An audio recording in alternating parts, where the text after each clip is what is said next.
Hi යාළුවනේ ඔන්න මං අලුත් වැඩක් කරන්න හිතුවා. මගේ සමහර යාළුවොත් මගෙන් අහපු ප්‍රශ්නත් ඇතුළත් කරලා මං අත්දැකීමෙන් ලබාගත් අවබෝධ කරගත් පුංචි දැනුම ටිකක් ඔයාලත් එක්ක බෙදා ගන්න හිතුවා. මේ වීඩියෝ එකෙන් මං ඔයාලට කියලා දෙන්න යන්නේ 2GB RAM PC එකකට ලැග් නැතුව හොඳ OS එකක් ගැන. ඉතින් මේ OS එකේ නම තමයි Linux Mint 19.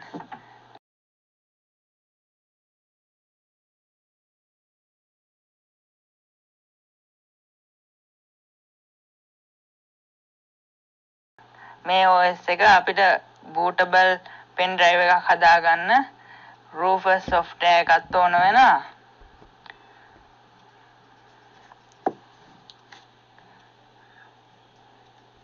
Rufus software එකයි ISO file එකයි ඕන වෙනවා. අපි දැන් බලමු ඒක download කරගන්න හැටි.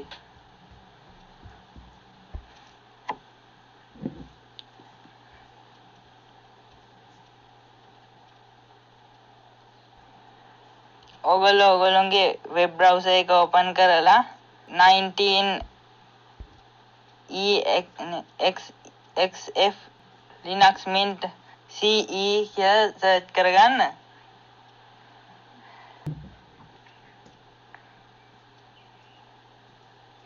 ඊට පස්සේ පළවෙනියට එන link එක click කරාම මේ ඒකේ web page එකට යනවා. ඊට පස්සේ එතන යට තියෙන show more button එක ඔබන්න. ඊට පස්සේ එතන උඩින්ම තියෙන latest version එක මේ click කරලා download කරගන්න. GB 1.7ක් විතර වෙනවා size එක. ඒක click කරලා file location එක දීලා download save දෙන්න. එතකොට download වෙනවා.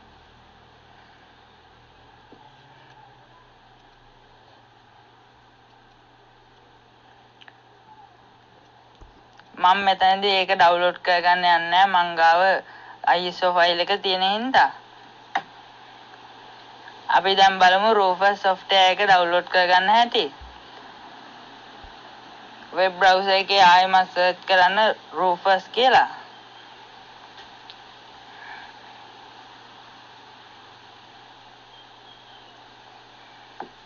එතකොට එනම් පළවෙනි link එකෙන් ගිහිල්ලා ඒකේ official website එකට යන්න පුළුවන්.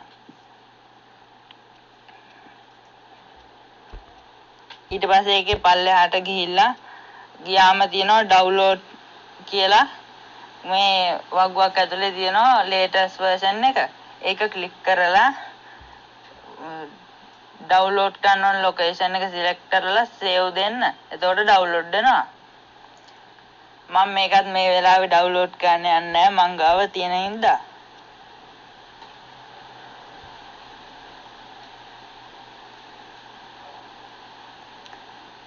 ඊට පස්සේ ඔයගොල්ලන්ට ඕන වෙනවා 8GB pen එකක්. pen drive එකක්. ඒකේ තියෙන file backup එකක් දාගන්න අපි ඒක format කරන හින්දා. right click කරලා format දීලා start button එක click කරලා okay දෙන්න.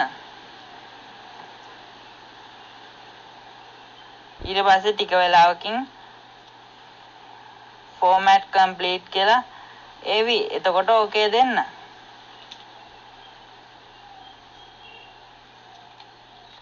ඊට පස්සේ අපේ software එකයි ISO file එක තියෙන location එකට යන්න. ඊට පස්සේ Rufus software එක run කරන්න double click කරලා.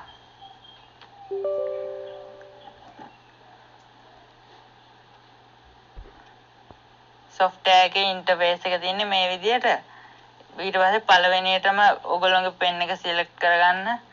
ඊට පස්සේ දෙවෙනියට තියෙන disk or image ISO image කියන එකේ select button එක click කරලා ISO file එක select කරගන්න. මෙතන තියෙන අනිත් setting මොකක්වත් වෙනස් කරන්න යන්න එපා. start දෙන්න. okay දෙන්න. ආයෙ okay දෙන්න. දැන් ටික වෙලාවක් බලන් ඉන්න වෙනවා මේක boot වෙනකම්.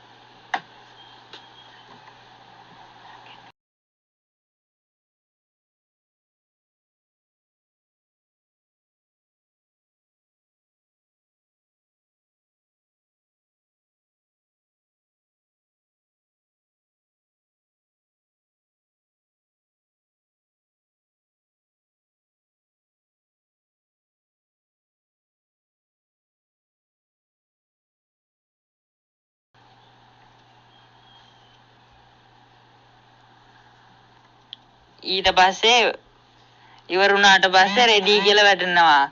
ඊට පස්සේ ක්ලෝස් කරගන්න. ඊට පස්සේ දැන් අපි this PC එකට ගිහිල්ලා බලමු පෙන් එක කොහොමද දැන් තියෙන්නේ කියලා. ඒකේ නමත් වෙනස් වෙලා ඇතුලේ ෆයිල් වගේකුත් පිළිලා තියෙනවා.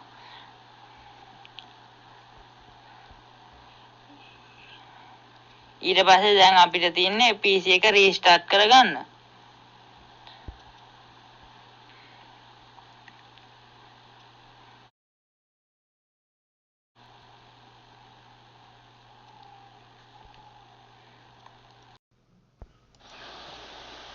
PC එක රීස්ටාර්ට් කරගන්න.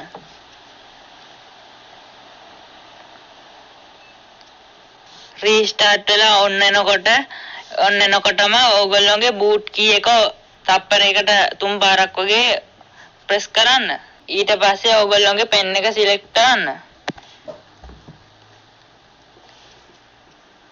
ඊට පස්සේ එන මෙනු එකෙන් start linux mint කියන එක සිලෙක්ට් කරලා enter කරන්න. enter කී එක ප්‍රෙස් කරන්න.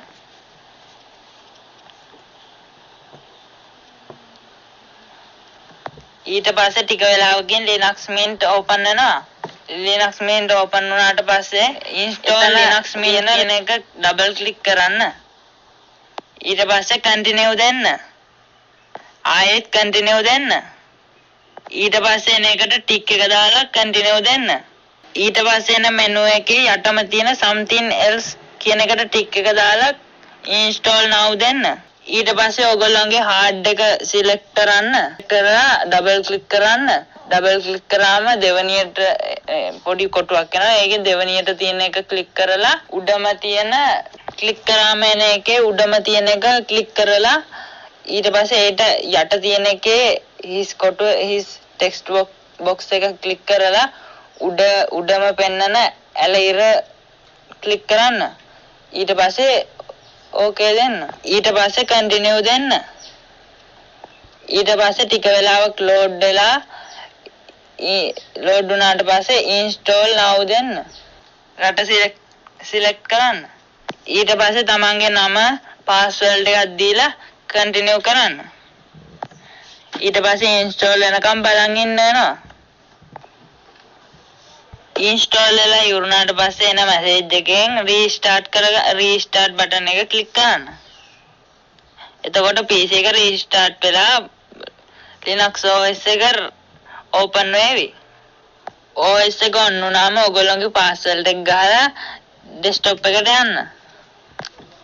ඊට පස්සේ terminal එක on කරලා බැලුවම ඔයගොල්ලන්ටම බලා ගන්න පුළුවන්.